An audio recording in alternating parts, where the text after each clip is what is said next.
What's up guys? So this is going to be a quick video. I actually just wanted to bring up some of my top artists here. So I chose 5, figured do a top 5 here. I would say 3 of these artists are definitely artists that I've been inspired by since I was a child. So I'm almost 40 years old. Some of these artists I've been following and been inspired by since I was probably 9, 10, 11 years old.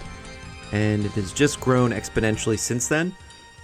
But there's been actually 2 artists more recently who I've really come to have a liking for. So yeah, so let's take a look.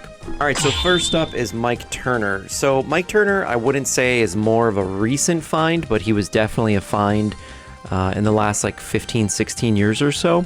If you've been following comic books or just been a fan of his artwork, you probably know that unfortunately he's no longer with us. He had passed away around that time, 15, 16 years ago, but I found him just visiting one of my local comic book shops and seeing this cover of actually Soulfire here, and I thought it was just really cool, just between the big creature, dragon-like creature versus the human. So ever since that moment when I picked this copy up, I thought, oh wow, who is this dude? And I've just been a fan of his artwork since. Okay, so next up is David Finch. So David Finch is an artist that I came across in 2018, 2019 with the audience he was growing on his YouTube channel and his Monday Night Draws. If you haven't followed along with that, definitely do so. I recommend it.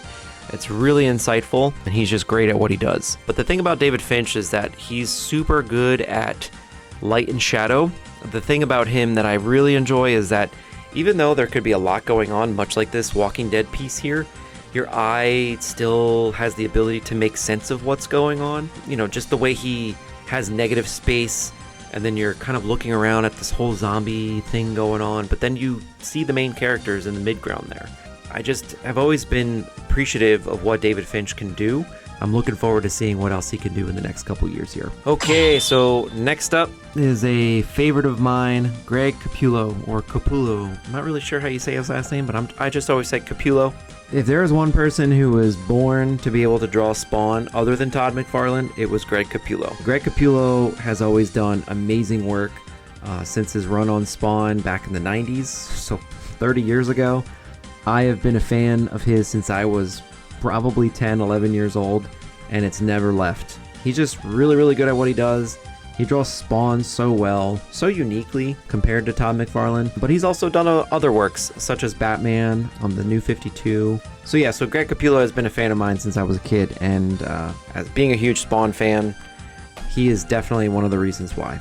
Alright, so next up is Humberto Ramos. So I mentioned if there was someone born to draw Spawn, much like Greg Capullo, there was someone who was born to draw Spider-Man, and that person is definitely Humberto Ramos. Humberto Ramos, I feel like he was definitely born to draw Spider-Man. He can draw Spider-Man like nobody else. I really like how he has these like angular and curvature shapes with how he draws his Spider-Man. You know, there's a lot of people out there who aren't fans of Humberto Ramos. You know, everybody has their, different taste. But I have always been a fan of his sort of cartoony, anime meets Disney, Looney Tune kind of character animation and fusing them together. It's always really cool to see when that sort of blend happens, and Humberto Ramos has definitely perfected that craft, especially with how he draws Spider-Man. And you can kind of see the differences between this piece here from 2003 to 2018, so almost a 20-year difference in how much he has evolved on growing his Spider-Man, proportions and his character of how he draws it. Next up is Joe Madureira. So I came across Joe Madureira getting this magazine called PlayStation Magazine, or PSM. This was a really popular PlayStation magazine back in the 90s, and every month they had a new comic book artist or some sort of artist draw their cover. Joe Madureira, or Joe Mad for short, did a ton of them. And by a ton of them, I want to say he did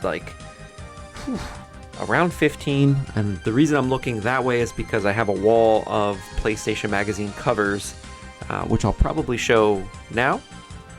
But yeah, Joe Madureira has definitely been a favorite of mine since those PlayStation Magazine covers, and then realizing that he was a comic book artist, and then I started reading Battle Chasers as a kid and really getting involved in that and his run on Uncanny X-Men during the Onslaught saga. Oh, chef's kiss.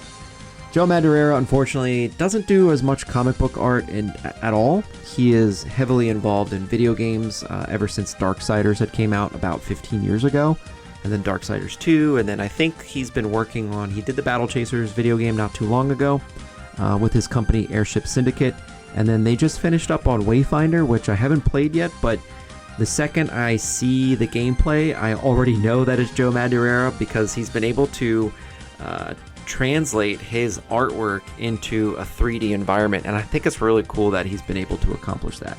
I still wish he would come back to the comic book industry, but you know what? I have plenty of source material to look at in the last 20-25 years, but it's always a treat to see him draw something, and then release it. Alright, so that is my top 5 artists. There's a couple more in there. Maybe I'll do another video down the road where it's not as short and give more of an explanation. Maybe even talk about how I came across these artists and how they've influenced me as a person and an artist myself. But I'd love to hear what you guys have to say about who your favorite artists are. So let me know in the comments below. Send me a message and be happy to hear from you. Alright, see you guys. Take care.